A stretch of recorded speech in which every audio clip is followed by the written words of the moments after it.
This is Seth Speaks, The Nature of Personal Reality. This is Chapter 8, an hour, Part 7. In the following, Seth discusses the concept of natural guilt as an innate sense of justice that exists within the human species, distinct from social or religious guilt. This natural guilt is about not taking more life than necessary for survival, emphasizing a core principle: thou shalt not violate. Violations include physical harm and violence to the spirit, while normal aggressive thoughts and actions are not inherently wrong. Seth suggests that meeting violence with violence perpetuates further conflict, and that non-violent, assertive actions can be effective in self-defense.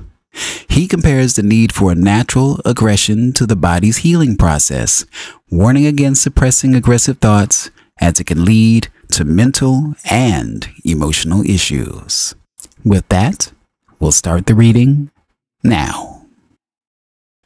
Natural guilt, then, is the species manifestation of animals' unconscious corporal sense of justice and integrity. It means, thou shalt not kill more than is needed for thy physical sustenance. Period. It has nothing to do with adultery or sex. It does contain innate issues that apply to human beings that would have no meaning for other animals in the framework of their experience. Strictly speaking, the translation from biological language to your own is as given in this session, but the finer discrimination reads thusly: thou shalt not violate. The animals do not need such a message, of course, nor can it be literally translated, for your consciousness is flexible, and leeway had to be left for your own interpretation. An outright lie may or may not be a violation. A sex act may or may not be a violation. A scientific expedition may or may not be a violation. Not going to church on Sunday is not a violation. Having normal aggressive thoughts is not a violation. Doing violence to your body or another's is a violation. Doing violence to the spirit of another is a violation, but again, because you are conscious beings, the interpretations are yours. Swearing is not a violation. If you believe that it is, then in your mind it becomes one. Killing another human being is a violation.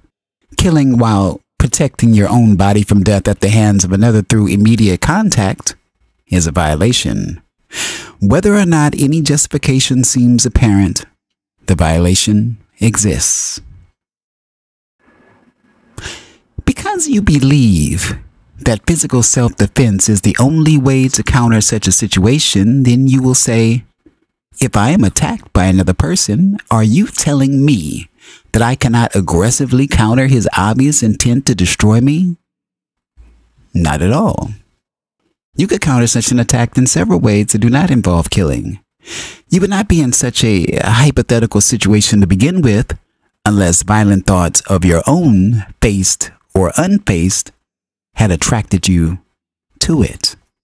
But once it is a fact, and according to the circumstances, many methods could be used. Because you consider aggression synonymous with violence, you may not understand that aggressive, forceful, active, mental, or spoken commands for peace could save your life in such a case. Yet they could. Usually, there are a variety of physical actions not involving killing that would suffice. As long as you believe that violence must be met with violence, you court it and its consequences. On individual terms, your body and mind become the battleground, as does the physical body of the earth in mass terms. Your material form is alive through natural aggression, the poise, forceful, and directed action that is the carrier for creativity. If you cut your finger, it bleeds. In doing so, the blood clears away any poisons that may have entered. The bleeding is beneficial, and the body knows when to stop it. If the flow continued, it would be wrong or detrimental in your terms, but the body would not think the blood was bad because it continued its course of action. It would not attempt to cut off all blood, considering it evil. It would instead make whatever adjustments were necessary to bring the emission to a natural halt. When you consider aggressive thoughts wrong using this analogy, you do not even begin to allow the system to clear itself. Instead, you shut up the poisons inside. An accumulation would occur in the flesh, so the same thing might happen in your mental experience.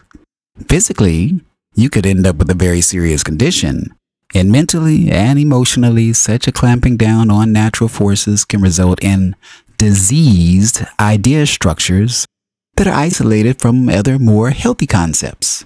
These can be like growths, not lacking oxygen, for example, but free access and flow with other portions of your conscious experience.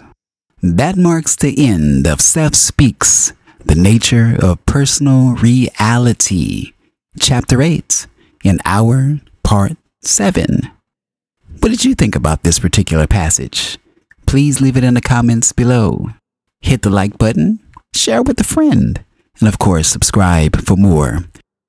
Thank you for watching. Thank you for listening. I am Tony Victory, a wolf uncaged. Thank you.